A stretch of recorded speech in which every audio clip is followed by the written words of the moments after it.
സ്മിതയാണേ. ഞാനിന്ന് വന്നിരിക്കുന്നത് നല്ല അടിപൊളി ഒരു ബോട്ടവും ടോപ്പുമായിട്ടാണ്. നോക്കിക്കേ, ഇത് മസ്റ്റാർഡ് യെല്ലോ കളറില് റിങ്കിൾ റയോണിൽ വരുന്ന സോഫ്റ്റ് മെറ്റീരിയൽ ആണ്.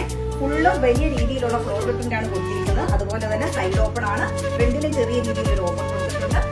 ഷോയി ബട്ടൺ ആണ് ഫുള്ളും പ്രൊവൈഡ് ചെയ്തിരിക്കുന്നത്. പിന്നെ നമ്മുടെ ഈ കഴുത്തിന്റെ അവിടെ മാത്രം നമുക്ക് ഓപ്പൺ ആക്കാൻ പറ്റും കേട്ടോ. അപ്പൊ ആർക്കെങ്കിലും ഈ ഡ്രസ്സ് ആവശ്യമുണ്ടെങ്കിൽ നമ്മുടെ വീഡിയോ കാണുന്ന നമ്പറിൽ നിങ്ങൾ DM ചെയ്താൽ മതി. ഇതിന്റെ എല്ലാ സൈസും ഞങ്ങളുടെ അവൈലബിൾ ആണ്. അതുപോലെ തന്നെ നമ്മുടെ ഷോപ്പിന്റെ ലൊക്കേഷൻ വന്നിരിക്കുന്നത് കോന്നി മുസ്ലിം മോസ്കിന് സമീപത്തായിട്ടാണ്. നിങ്ങൾക്ക് നേരിട്ട് വന്ന് വേണമെങ്കിൽ പർച്ചേസ് ചെയ്യാവുന്നതാണ്.